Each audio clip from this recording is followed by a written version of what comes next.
Okay. We're going to be showing Brian how to use the outfits that we're going to be using fishing. Now it's really good to get this over and done with onshore, with the scales, so we can train him up to be a little bit more advanced than he is, even though he probably knows all this stuff. But it'll also give me and the crew the confidence that when Brian grabs a rod, we don't have to worry about what he's going to do.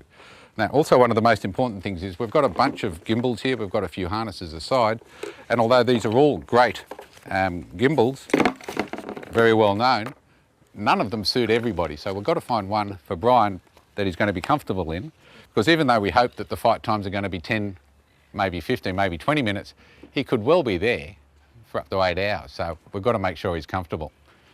Turn around, we'll get that in for you. Yeah, your shirt's all caught up in there. There we go. Thank you. Okay, we'll get you a 15 kilo outfit. Yep. Now I've got to put in the knob there. Okay, now I'll put a bit of pressure on it just to make sure that's comfortable to start off. Is that comfortable? Yep. Right. Okay, we'll hook this up.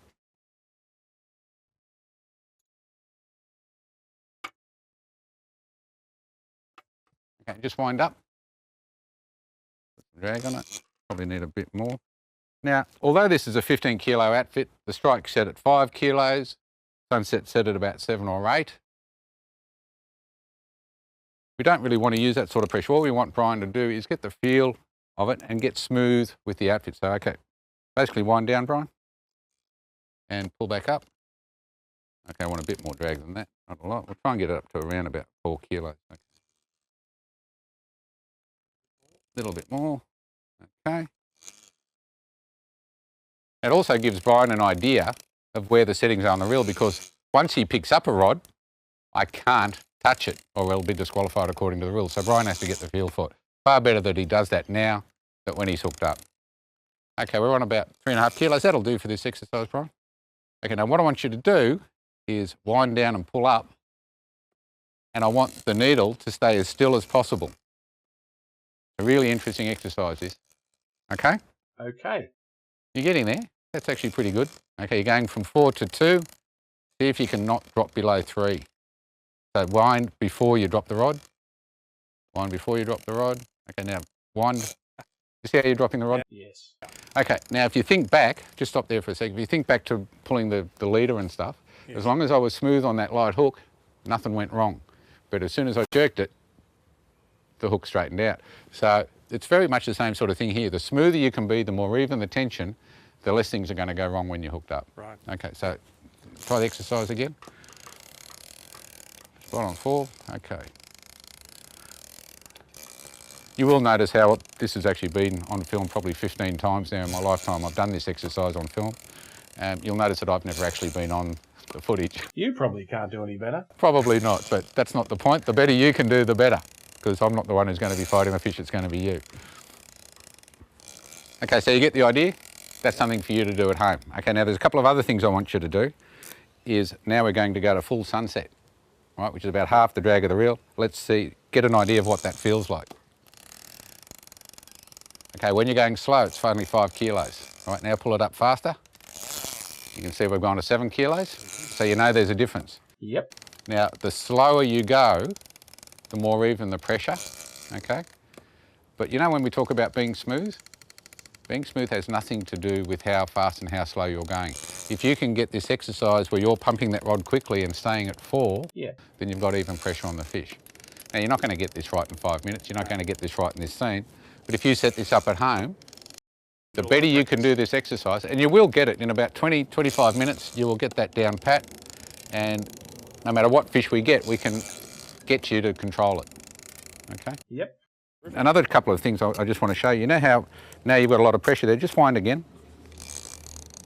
Okay, pull up, just do the exercise slowly. Okay, wind down. All right, now you see how you're using your shoulder and you're using your whole wrist? Yes. Okay, now at times the fish is going to be charging the bait. Yep. And you simply can't wind fast with that lineup. So what we actually want you to do is just get your wrist pointing outwards and winding like that, and you'll see you can wind really quick. Just give that a go. Okay, wrist out to the side more, even more to the side, almost your elbow level with it. You can see how much faster you can wind doing Yes, that? yeah, That's what I want you to do when a fish is coming at the boat. Okay. So with all these exercises, it gets you to really trust the outfit. Now, with this outfit, we've only got a double, okay? We haven't got a wind-on leader. And what I want you to do is with your right hand, getting mixed up there, I want you to grab that, and I want you to pull as hard as you can through the bent rod. You pull pretty hard, can't you? Okay, wind up even tighter, wind down, grab it again, just grab it. Don't take a wrap, just grab it. It's good, isn't it? Yeah. Oh, yes. So you can put 8 kilos through there. Yep. All right, see how much you can put through there. That was really cutting in. All right, let's give you a glove. Give you a light one to start with. I'll hold the rod for you. Once again, we're going to take this to destruction, if we can.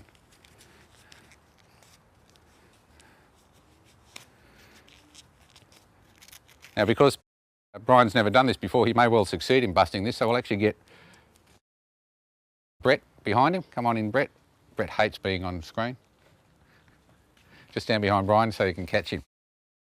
All right, now take a wrap. That's right. Now I want you to pull back as hard as you can, nice and smoothly. 14, 15. It's a lot of pressure, isn't it? Now, a lot of people don't realise that's what a double is for. People say, oh, you know, we want a 200-pound leader on there. That's all well and good. You can't pull 200 pound from a bent rod. That's right. You can't really... That was really cutting. Yeah. I mean, on light tackle, like 8 kilo, you may be able to break it. I've never seen anyone break a double on 15, 24, certainly not on 37 or 60. And this is a lot lighter than a leader. It's a lot... gives me a lot fuller spool. I can put a lot more line on there. So it's one of the reasons why I don't use wind-on, or prefer not to use wind-on leaders, as we can do everything we have to through a double. Fantastic. Okay? Good, thanks, Brian.